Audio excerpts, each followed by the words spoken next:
Hello friends, welcome to the success Kendra. Friends, आप सभी को गुड मॉर्निंग। और फ्रेंड्स, सबसे पहले सेशन को एक बार फटाफट लाइक कर दीजिए और सेशन का लिंक किसी भी एक ग्रुप में शेयर कर दीजिए। जैसे आप जानते हैं कि हम लोग बिहार पुलिस कांस्टेबल की जो भर्ती वर्ष 2023 में आई हुई है 21,391 पदों पर, उसके लिए हम लोग डेली एक सुपर प्रैक्टिस सेट को कवर करते हैं।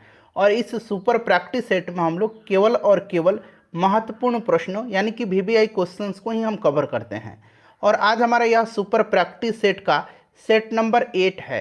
इससे पहले ऑलरेडी मैंने आपको सेट नंबर 1 से लेकर के 7 तक को पूरी डिटेल में कवर कराया हुआ है। अगर आपने इन वीडियोज़ को नहीं देखा है तो ज़रूर देख लीजिएगा। इनका लिंक आपको आज के इस सेशन के डिस्क्रिप्शन बॉक्स में मिल जाएगा।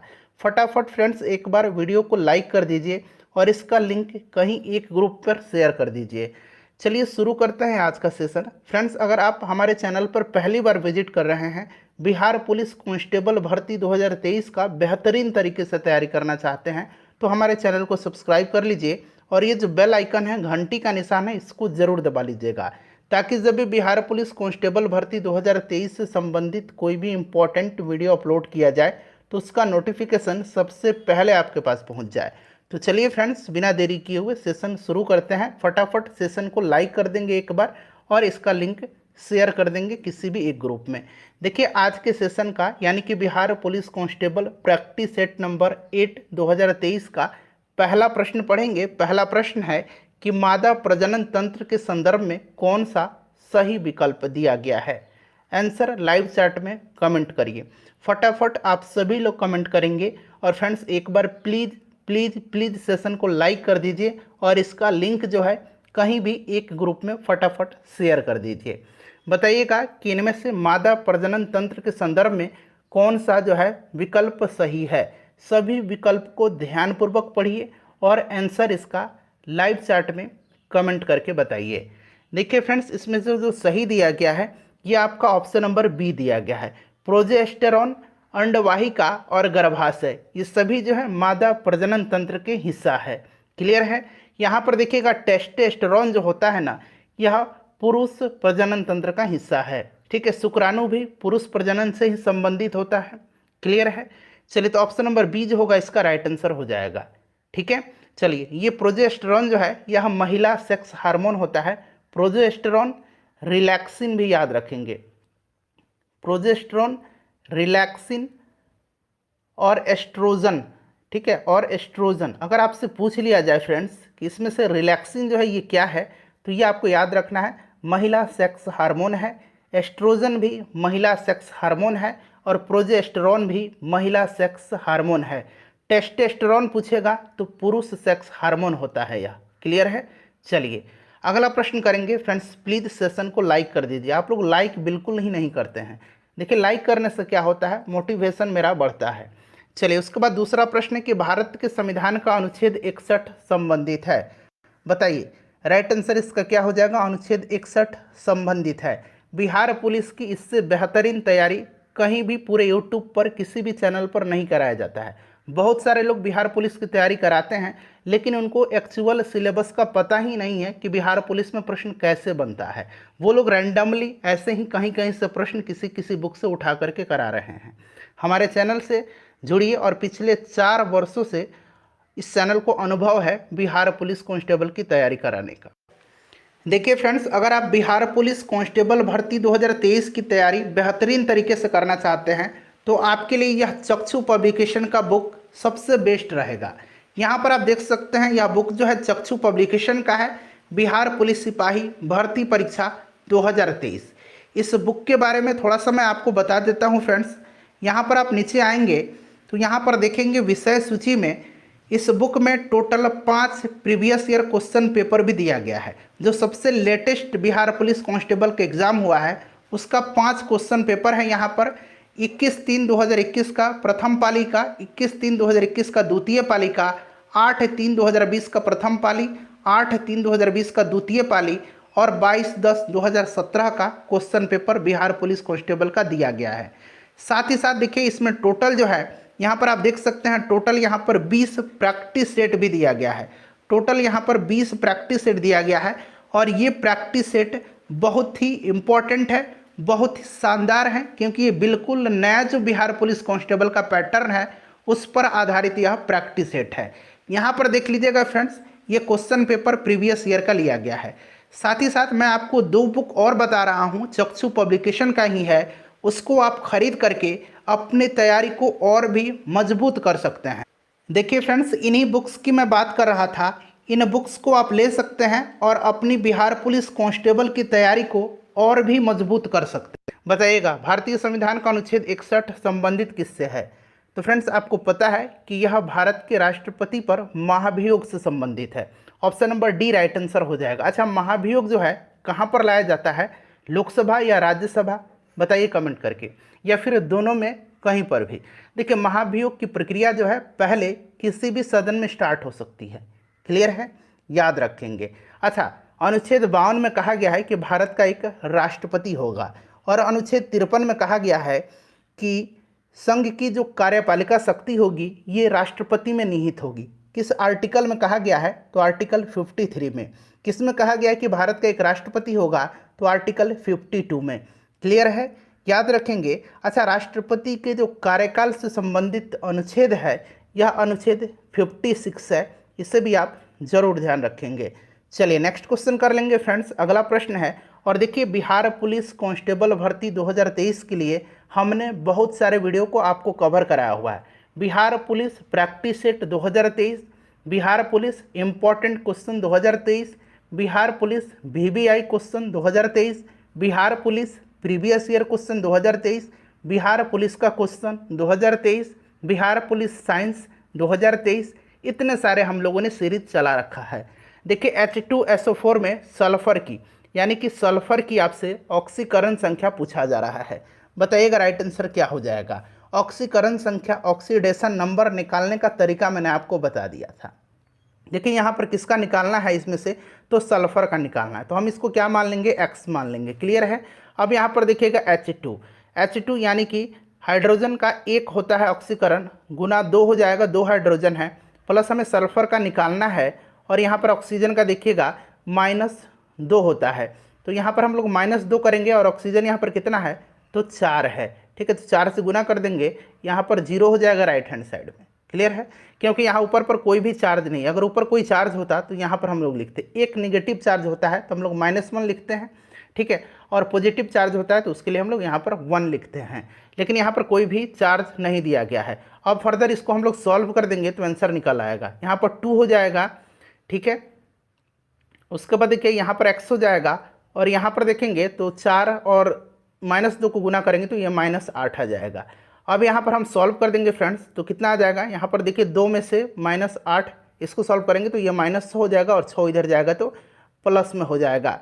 क्लियर है, तो ऑप्शन नंबर डी, जिन्होंने भी कमेंट करके आंसर दिया है बिल्कुल उनका राइट आंसर है। ऑक्सीडेशन नंबर निकालने से संबंधित विगत कई वर्षों से बिहार पुलिस में प्रश्न पूछा जा रहा है, तरीका आपको ध्यान रखना है। चलिए अगला प्रश्न करेंगे कि निम्न में से कौन सा सही सुमेलित यहाँ पर नहीं है। एक तरफ जो देखिए, एक तरफ जो है फ्रेंड्स तेल शोधन कारखाने दिए गए हैं, और दूसरे तरफ वो किस राज्य में है ये दिया गया है। देखिए, कोयली जो है, कोयली तेल शोधन कारखाना ये गुजरात में है, सही है। नुमालीगढ़ जो है ये असम में है। अच्छा, दिग्बोई भी कहाँ पर है? तो दिग्बोई भी असम में ही है, ध्यान रखेंगे आप। क्लियर है। चलिए, नागीपट्टनम जो है, नागापट्टिनम ये आंध्र प्रदेश में नहीं है, ये कहाँ पर है फ्रेंड्स? नागापट्टिनम रिफाइनरी जो है ये तमिलनाडु में है। कहाँ पर है? तमिलनाडु में है। तो ऑप्शन नंबर सी जो है यह सुमेलित नहीं है। क्लियर है। अच्छा, बरौनी तेल शोधक कारखाना जो है कहाँ पर है? कमेंट करिए, कहाँ पर है बरौनी तेल शोधक कारखाना? कहाँ पर है? कमेंट करिए। चलिए, अच्छा, बिहार में टोटल जिलों की संख्या कितनी है? बहुत सारे लोगों को तो अभी तक ये भी पता नहीं है। कमेंट करेंगे फ्रेंड्स, आप सभी लोगों को पता है, मुझे पूरी उम्मीद है। कमेंट करके बताइए कि वर्तमान में बिहार में जिलों की संख्या कितनी है। चलिए नेक्स्ट क्वेश्चन कर लेंगे, बिहार में टोटल कितने जिले हैं?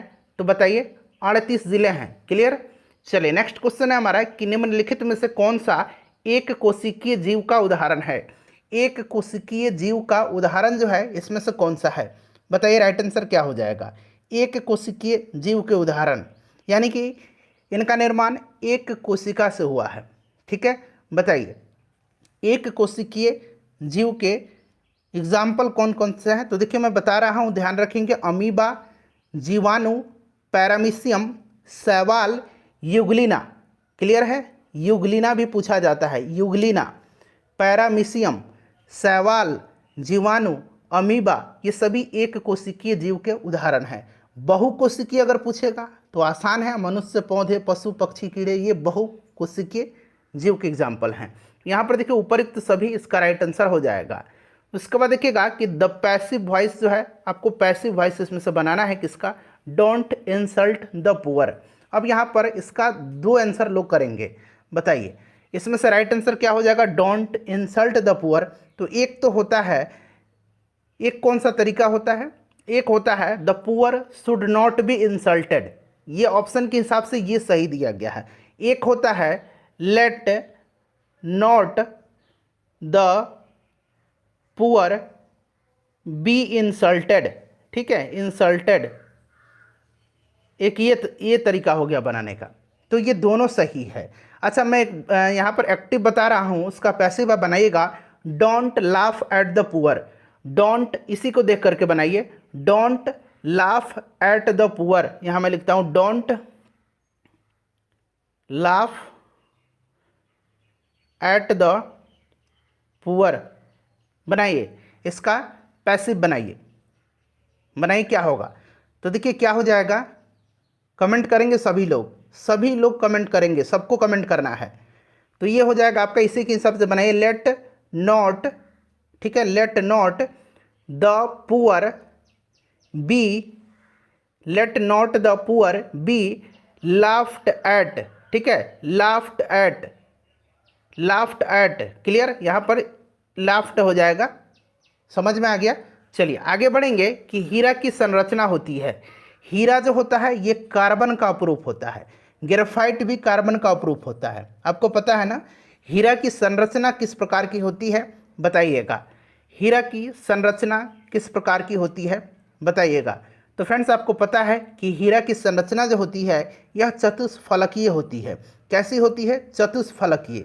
और अगर ग्रेफाइट का पूछा जाएगा तो ग्रेफाइट की संरचना जो होती है ये षटकोणीय होती है, ठीक है। तो हीरा की संरचना नियमित चतुष्फलकीय और ग्रेफाइट की संरचना षटकोणीय होती है, ठीक है। चलिए नेक्स्ट क्वेश्चन कर लेंगे कि मरुस्थल में उगने वाले पौधे कहलाते हैं। अब यहाँ से देखिए मैं 3-4 प्रश्न आपका कवर करवाऊंगा, ध्यान से सुनिएगा, ठीक है। देखिए मरुस्थल में जो उगने वाले पौधे हैं क्या कहलाते हैं, इसका आंसर पहले कमेंट करके बताइए, फिर हम लोग आगे बढ़ते हैं। मरुस्थल में उगने वाले पौधे जो हैं ये क्या कहलाते हैं फ्रेंड्स? ये जो कहलाते हैं ये क्या कहलाते हैं? तो जीरोफाइट्स कहलाते हैं। हिंदी में इसको मरुद्भिद कहा जाता है।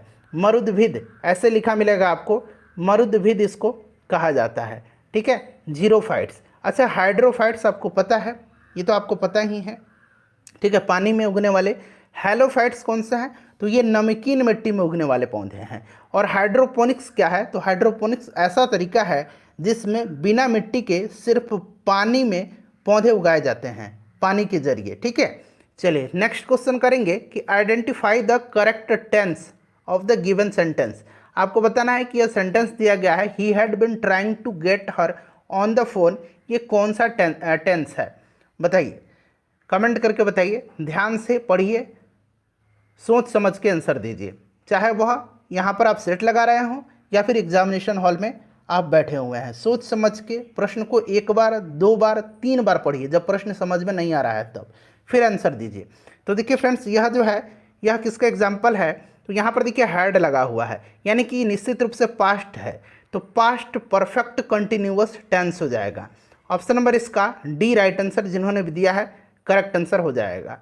चलिए अगला प्रश्न करेंगे कि दूरदृष्टि दोष के संबंध में निम्नलिखित में से कौन सा सही है। कल मैंने आपको निकट दृष्टि दोष वाला प्रश्न कराया हुआ था। देखिए दूरदृष्टि दोष में होता क्या है दरअसल, तो इसमें लेंस की गोलाई जो होती है ये कम हो जाती है, लेंस की फोकस दूरी बढ़ जाती है और लेंस की क्षमता घट जाती है। क्लियर है? और ये जो दूरदृष्टि दोष है इसमें वस्तु का प्रतिबिंब रेटिना पर न बन करके रेटिना के पीछे बनता है, ठीक है। क्लियर है? देखिएगा लेंस की गोलाई कम हो जाती है, सही है, लेंस की फोकस दूरी बढ़ जाती है, सही है, लेंस की क्षमता घट जाती है, ये भी सही है, ठीक है। और प्रतिबिंब कहाँ पर बनता है? रेटिना के पीछे बनता है, तो सभी सत्य है। अच्छा, निकट दृष्टि दोष में क्या हो जाएगा, तो जस्ट इसका अपोजिट हो जाएगा। लेंस की गोलाई बढ़ जाएगी, लेंस की फोकस दूरी घट जाएगी, लेंस की क्षमता बढ़ जाएगी, और उसमें प्रतिबिंब रेटिना के आगे बनता है। चलिए नेक्स्ट क्वेश्चन कर लेंगे कि प्रकाश सबसे तेज संचरण करता है। प्रकाश किस प्रकार का तरंग है? कई बार मैंने आपको बताया है कि यह एक अनुप्रस्थ तरंग का उदाहरण है। ठीक है, अब अनुप्रस्थ और अनुदैर्ध्य में आपको कन्फ्यूजन होगा। अनुदैर्ध्य और अनुप्रस्थ में अगर आपसे कोई पूछेगा आज के बाद कि प्रकाश जो है अनुप्रस्थ है या अनुदैर्ध्य है, तो यहाँ पर देखिएगा अनुप्रस्थ में यहाँ प्र दिया गया है, अनुदैर्ध्य में कहीं भी प्र नहीं है, और प्रकाश में क्या है, प्र आ रहा है ना, तो अनुप्रस्थ प्र आ रहा है। तो इस तरह से रिलेट करके आप 1 मिनट में, 1 मिनट क्या 1 सेकंड से भी कम समय में और आजीवन के लिए आपको मैंने याद करा दिया।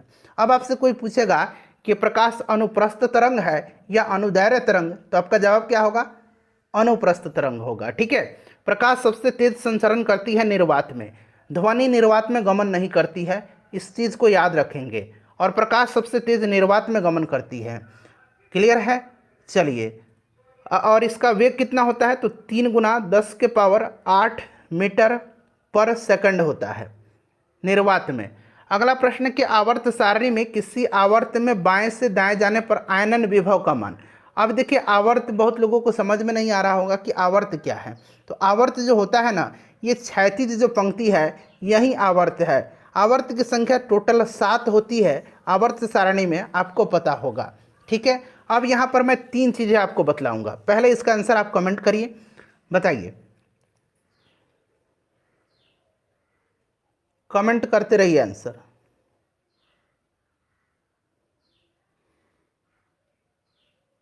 आंसर कमेंट करिए इसका।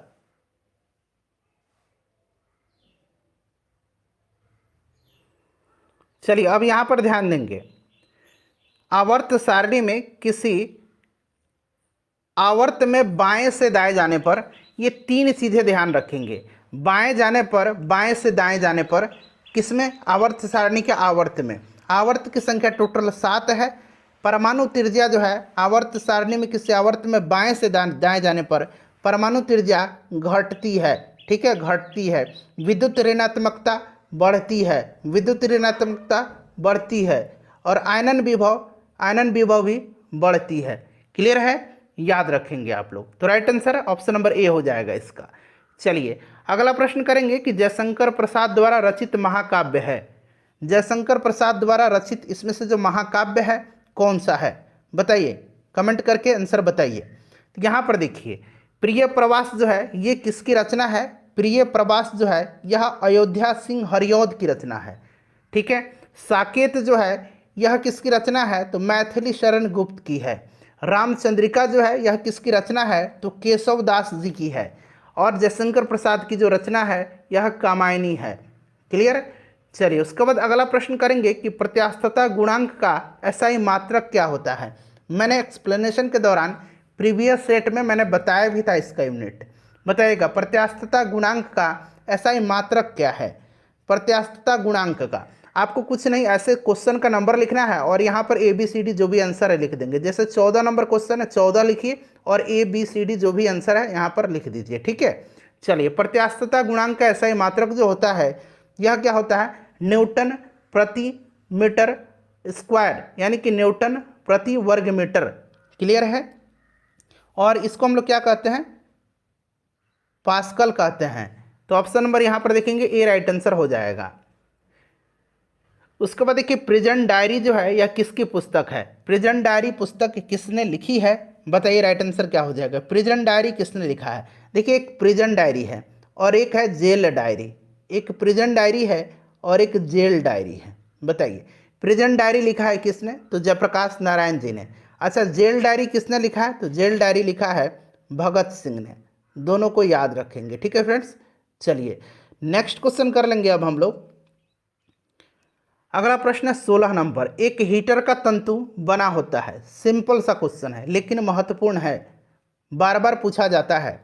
बताइए एक हीटर का तंतु बना होता है, एक हीटर का तंतु बना होता है। देखिए सबको साथ लेकर के चलना है। बहुत सारे लोगों की तैयारी बहुत अच्छी है, लेकिन कुछ लोगों ने अभी स्टार्ट किया हुआ है, तो ऐसा नहीं है कि पीछे वाले लोगों को छोड़कर हम आगे निकल जाएं, ये कहीं से भी उचित नहीं है। सबको एक साथ लेकर के चलना है और हमारा मकसद ही है कि आप सभी लोग, जो लोग भी हमारे चैनल के माध्यम से जुड़े हुए हैं, उनका इस बार सिलेक्शन हो।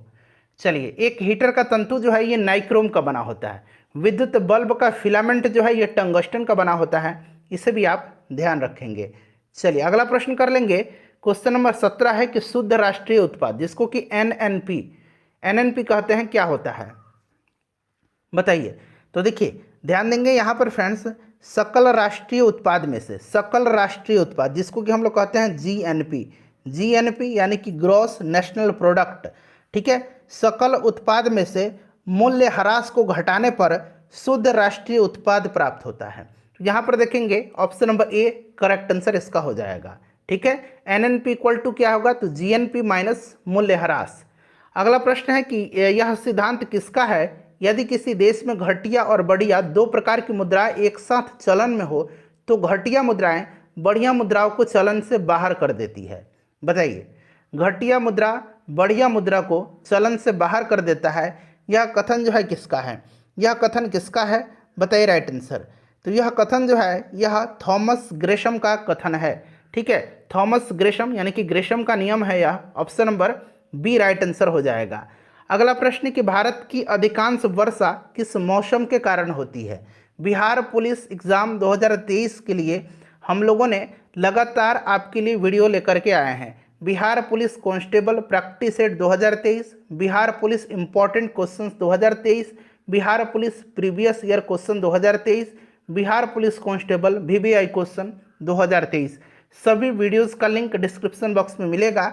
एक ही लिंक दिखेगा आपको और उसी लिंक पर क्लिक करेंगे आप तो सभी वीडियोज आपको मिल जाएगा। भारत के अधिकांश वर्षा जो है यह किस मौसम के कारण होती है, किस मॉनसून के कारण होती है, ठीक है। यहाँ पर मॉनसून बना लेंगे तो ज़्यादा उचित होगा। किस मॉनसून के कारण होती है बना लीजिए। तो यह मॉनसून जो है यह दक्षिण पश्चिम मॉनसून है।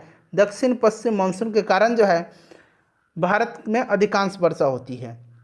और उत्तर पूर्वी मानसून के कारण जो यहाँ पर आप देख सकते हैं तमिलनाडु में सबसे अधिक वर्षा होती है। तो इन सबको ध्यान रखेंगे आप। चलिए अगला प्रश्न कि भारतमाला परियोजना का संबंध किससे है। भारतमाला परियोजना का संबंध किससे है बताइए राइट आंसर। भारतमाला और स्वर्णिम चतुर्भुज मैंने प्रीवियस वीडियो में करा दिया था। स्वर्णिम चतुर्भुज राजमार्ग से संबंधित है और भारतमाला भी यह राजमार्ग से ही संबंधित है। Option number D right answer इसका हो जाएगा। राष्ट्रीय राजमार्ग विकास परियोजना है यह भारतमाला परियोजना। नेक्स्ट क्वेश्चन है कि अमाप्पा खान जो है यह किसके लिए प्रसिद्ध है। बहुत ही अच्छा क्वेश्चन है, बताइए अमाप्पा खान किसके लिए प्रसिद्ध है। अमाप्पा खान किसके लिए फेमस है, फटाफट सभी लोग आंसर कमेंट करेंगे। देखिए अमाप्पा खान जो है यह कहाँ पर है, तो यह ब्राज़ील में है और यह मैग्नीज के लिए फेमस है। कहाँ पर है, ब्राज़ील में है। और किसके लिए प्रसिद्ध है, तो ये मैग्नीज के लिए प्रसिद्ध है। नेक्स्ट क्वेश्चन हमारा कि मैनचेस्टर किसके लिए प्रसिद्ध है। मैनचेस्टर किसके लिए प्रसिद्ध है बताइए। अच्छा आंसर पहले कमेंट कर दीजिए फिर हम बात करते हैं। मैनचेस्टर किसके लिए प्रसिद्ध है। मैनचेस्टर जो है यह सूती वस्त्र उद्योग के लिए फेमस है।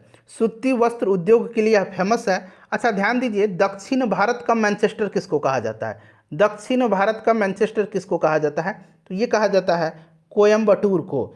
उत्तर भारत का मैनचेस्टर किसको कहा जाता है, उत्तर भारत का मैनचेस्टर कहा जाता है कानपुर को, ठीक है, याद रखेंगे आप।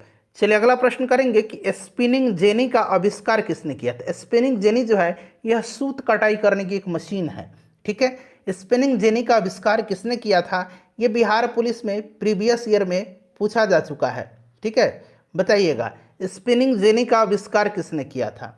स्पिनिंग जेनी का आविष्कार जो है यह जेम्स हरग्रीव्स ने किया था, ठीक है। अच्छा एक स्पिनिंग म्यूल है, यहाँ मैं लिखता हूँ स्पिनिंग म्यूल, इसका आविष्कार किसने किया है। स्पिनिंग म्यूल का आविष्कार किसने किया है। स्पिनिंग म्यूल का आविष्कार जो है यह क्रॉम्पटन ने किया है। क्रॉम्पटन ने स्पिनिंग म्यूल का आविष्कार किया है, ठीक है, याद रखेंगे आप। चलिए अगला प्रश्न करेंगे कि सांस्कृतिक राष्ट्रीयता का जनक किसको कहा जाता है।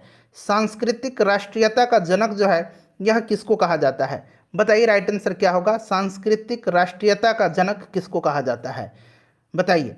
देखिए सांस्कृतिक राष्ट्रीयता का जनक जॉन गॉटफ्राइड हर्डर को कहा जाता है। जॉन गॉटफ्राइड हर्डर को, हर्डर आप याद रखेंगे, ठीक है। सांस्कृतिक राष्ट्रीयता का जनक हर्डर को कहा जाता है। नेक्स्ट क्वेश्चन है हमारा कि राष्ट्रीय पर्यावरण अभियांत्रिकी अनुसंधान संस्थान कहाँ पर स्थित है? राष्ट्रीय पर्यावरण अभियांत्रिकी अनुसंधान संस्थान ये कहाँ पर स्थित है? बताइए। तो देखिए राष्ट्रीय पर्यावरण अभियांत्रिकी अनुसंधान संस्थान जो है यह कहाँ पर स्थित है फ्रेंड्स? तो यह कहाँ पर स्थित है? नागपुर में स्थित है। Option number C right answer हो जाएगा, नागपुर में स्थित है। ठीक है, चलिए नेक्स्ट क्वेश्चन हमारा कि विश्व महासागर दिवस कब मनाया जाता है? कल वाली वीडियो में ही मैंने आपको बताया था, ठीक है। बताइए।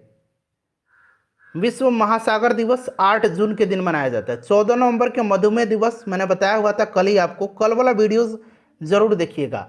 देखिए कोई भी सीरीज छोड़िए मत, कंटिन्यू एक सेट में आपके लिए डेली लेकर के आता हूँ। पूरे दिन भर में आपको एक टाइम निकाल लेना है एक सेट देखने के लिए। ऐसा नहीं कि आप लाइव में ही आकर के देखें, आप कभी भी देख सकते हैं, ठीक है। चलिए उसके बाद नेक्स्ट क्वेश्चन करेंगे कि नर्तकी की एक कांस्य मूर्ति सिंधु सभ्यता के किस स्थल से मिली है? नर्तकी की कांस्य मूर्ति जो है यह सिंधु सभ्यता के किस स्थल से मिली है? बताइएगा राइट आंसर इसका क्या हो जाएगा। तो देखिए नर्तकी की कांस्य मूर्ति जो है यह मिली कहाँ से है? तो मोहनजोदाड़ो से मिली है। मोहनजोदाड़ो में विशाल अन्नागार और विशाल स्नानागार भी मिला है, इसे भी ध्यान रखेंगे आप, ठीक है। चलिए नेक्स्ट क्वेश्चन है हमारा कि जयप्रकाश नारायण अंतर्राष्ट्रीय हवाई अड्डा कहाँ पर अवस्थित है? जयप्रकाश नारायण अंतर्राष्ट्रीय हवाई अड्डा जो है यह कहाँ पर स्थित है? फटाफट आंसर कमेंट करेंगे आप सभी लोग, बहुत ही आसान प्रश्न है यह। बताइए राइट आंसर, जयप्रकाश नारायण अंतर्राष्ट्रीय हवाई अड्डा कहाँ पर अवस्थित है? फ्रेंड्स प्लीज सेशन को लाइक कर दीजिए, बिल्कुल कंजूसी मत करिए, कोई भी पैसा नहीं लगता है सेशन को लाइक करने में, लाइक कर दीजिएगा। और आपका उत्तरदायित्व है, आपका कर्तव्य है कि इस सेशन का लिंक आप शेयर करें। सो प्लीज शेयर भी जरूर कर दीजिएगा जब सेशन समाप्त होगा। बताइए जयप्रकाश नारायण अंतर्राष्ट्रीय हवाई अड्डा जो है ये पटना में है। नेक्स्ट क्वेश्चन है हमारा कि लाला लाजपत राय ने अपना राजनीतिक गुरु किसको माना था? लाला लाजपत राय ने अपना राजनीतिक गुरु किसको माना था? बताइएगा। बताइए राइट आंसर क्या हो जाएगा? लाला लाजपत राय ने अपना राजनीतिक गुरु किसको माना था? तो फ्रेंड्स इन्होंने माना था मैजनी को। मैजनी कौन था भाई? तो ये इटली का तानाशाह था, ठीक है। मैजनी राइट आंसर हो जाएगा। लाला लाजपत राय के राजनीतिक गुरु मैजनी था। नेक्स्ट क्वेश्चन हो जाएगा हमारा कि टडोबा नेशनल पार्क किस राज्य में है? टडोबा नेशनल पार्क जो है यह किस राज्य में है? बताइए राइट आंसर क्या होगा? टडोबा नेशनल पार्क किस राज्य में स्थित है? टडोबा नेशनल पार्क जो है यह किस राज्य में है? देखिए टडोबा जो है यह महाराष्ट्र में है। कहाँ पर है? महाराष्ट्र में है टडोबा नेशनल पार्क, ध्यान रखेंगे, ठीक है। चलिए नेक्स्ट क्वेश्चन हमारा कि आलू का ब्लैक हार्ट रोग किस तत्व की कमी के कारण होता है? किस तत्व की कमी के कारण होता है आलू में ब्लैक हार्ट रोग? अच्छा अगर आपसे पूछा जाए कि ब्लैक हार्ट रोग किससे संबंधित है तो ध्यान रखेंगे आलू से, ठीक है। और यह आलू में किसकी कमी के कारण होता है ब्लैक हार्ट रोग? तो यह ऑक्सीजन की कमी के कारण होता है, ऑक्सीजन की कमी के कारण होता है। Option number C right answer हो जाएगा। नेक्स्ट क्वेश्चन है कि आंखों देखा गद्दर किसकी रचना है? आंखों देखा गद्दर किसकी रचना है? यह बिहार पुलिस में प्रीवियस ईयर में पूछा गया है। आंखों देखा गद्दर किसकी रचना है? तो फ्रेंड्स यह विष्णु भट्ट गोडसे वरसाइकर की रचना है। विष्णु भट्ट गोडसे वरसाइकर की रचना है। देखिए सेशन समाप्त होगा तो स्कोर आप लोग कमेंट करेंगे, और स्कोर आप कहाँ कमेंट करेंगे? तो आप लाइव चैट में नहीं, कमेंट बॉक्स में जाकर के कमेंट करेंगे, ठीक है। चलिए उसके बाद देखिएगा कि निम्नलिखित में से कौन सा कवक द्वारा उत्पन्न रोग नहीं है? देखिए नहीं पूछा गया है, कवक द्वारा यानी कि फंगस के द्वारा उत्पन्न रोग नहीं है। बताइए राइट आंसर क्या होगा इसका? राइट आंसर कमेंट करिए। देखिए कवक के द्वारा कौन कौन सा रोग होता है? तो आपको पता है कि दमा, दाद, खाज, खुजली, गंजापन, ठीक है, ये कवक के द्वारा होता है। यहाँ पर देखिएगा हर्पीज जो होता है यह कवक के द्वारा नहीं, यह वायरस के द्वारा यानी कि यह विषाणु के द्वारा होने वाला रोग है। नेक्स्ट क्वेश्चन है हमारा कि एशिया तथा उत्तरी अमेरिका किसके द्वारा पृथक होते हैं? एशिया और उत्तरी अमेरिका जो है किस जलडमरू के द्वारा, जलडमरू मध्य के द्वारा पृथक होते हैं? बताइए राइट आंसर इसका क्या हो जाएगा? एशिया और उत्तरी अमेरिका किसके द्वारा पृथक होते हैं? किस जलडमरू मध्य के द्वारा पृथक होते हैं? राइट आंसर कमेंट करके बताइए कौन सा होगा। बताइए राइट आंसर इसका क्या हो जाएगा। देखिए एशिया और उत्तरी अमेरिका जो है यह बेरिंग जल डमरू मध्य के द्वारा जो है अलग होते हैं। चलिए नेक्स्ट क्वेश्चन करेंगे कि क्लोरोफिल खाली स्थान दिया गया है कि उपस्थिति में बनता है।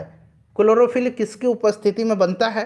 देखिए क्लोरोफिल जो है यह किसकी उपस्थिति में बनता है, तो फ्रेंड्स यह जो बनता है यह मैग्नीशियम की उपस्थिति में। मैग्नीशियम राइट आंसर हो जाएगा। अगला प्रश्न है कि भारतीय संविधान का अनुच्छेद 360 का संबंध किससे है। अनुच्छेद 360 का संबंध किससे है बताइएगा। अनुच्छेद 352, अनुच्छेद 356 और अनुच्छेद 360। ये आपको पता है कि ये आपातकाल से संबंधित है, ठीक है, आपातकाल से संबंधित है।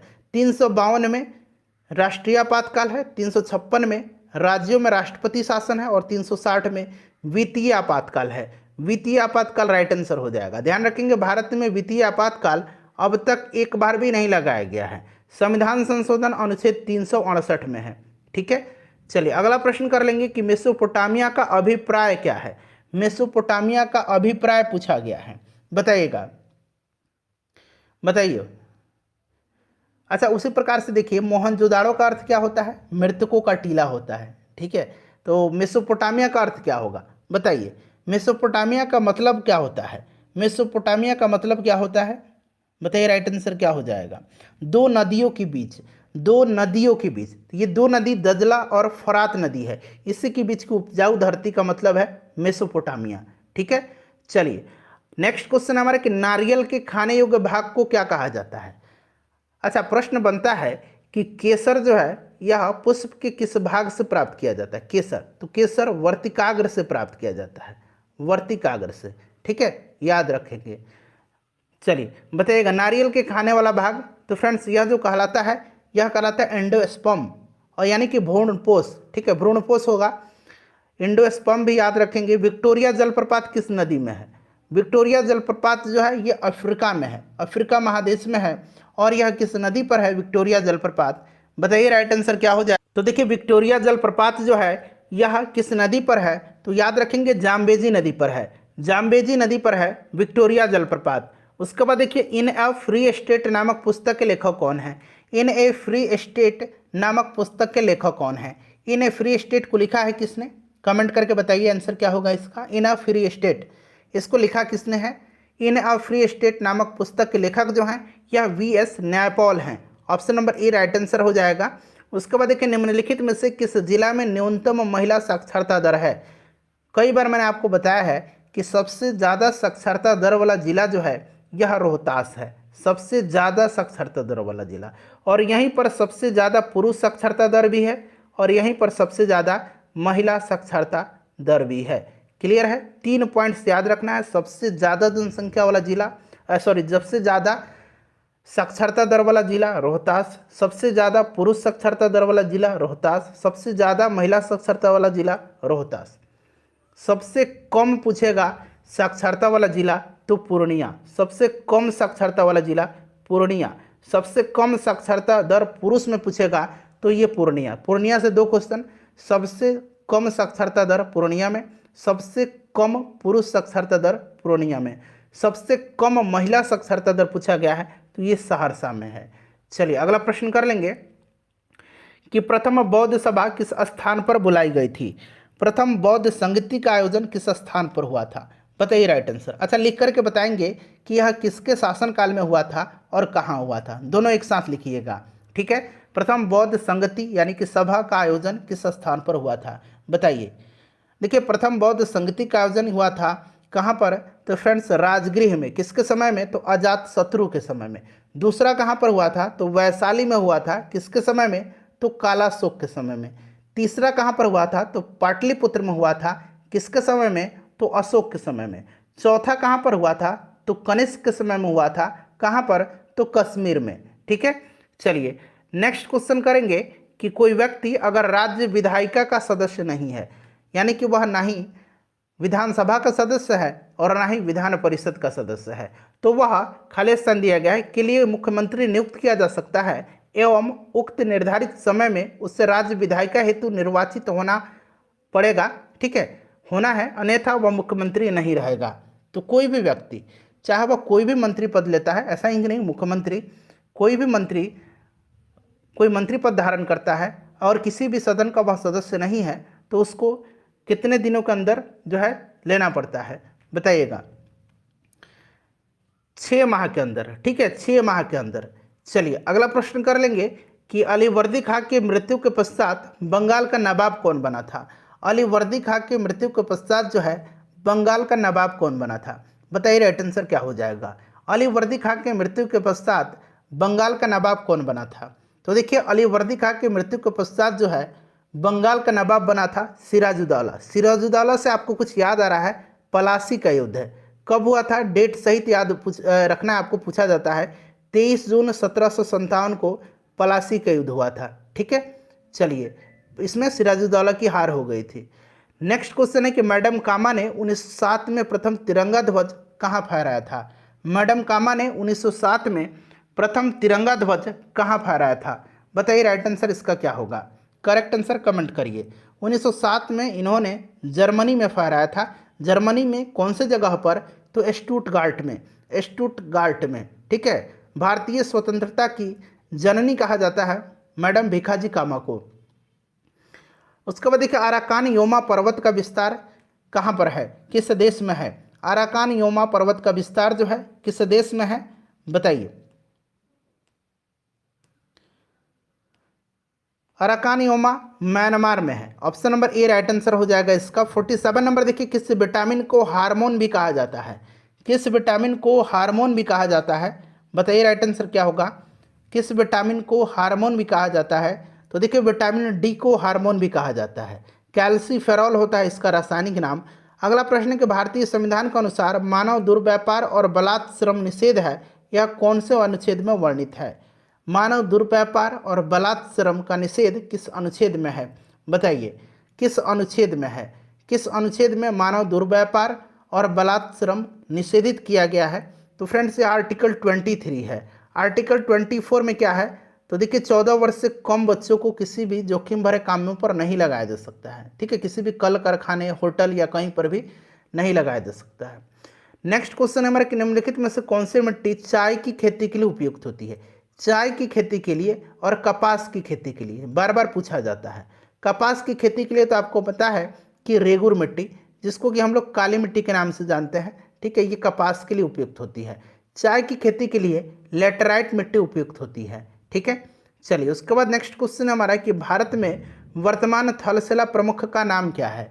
थल सेना प्रमुख का नाम क्या है, तो अभी थल सेना प्रमुख जो हैं ये हैं जनरल मनोज पांडे, ठीक है। अच्छा इस समय वर्तमान में चीफ ऑफ डिफेंस स्टाफ कौन है भारत के, अनिल चौहान है चीफ ऑफ डिफेंस स्टाफ, ठीक है। चलिए नेक्स्ट क्वेश्चन करेंगे कि लोकसभा का अध्यक्ष अपना त्यागपत्र किसको सौंपता है। फ्रेंड्स जैसे आप लोग जानते हैं कि हम लोग इस सुपर सेट में 50 क्वेश्चन को कवर करते हैं। अपना आप स्कोर कमेंट करके बता दीजिएगा और सेशन को प्लीज़ लाइक कर दीजिए फ्रेंड्स, और इसको शेयर करिएगा और इस क्वेश्चन का आंसर आप कमेंट करके बताइएगा।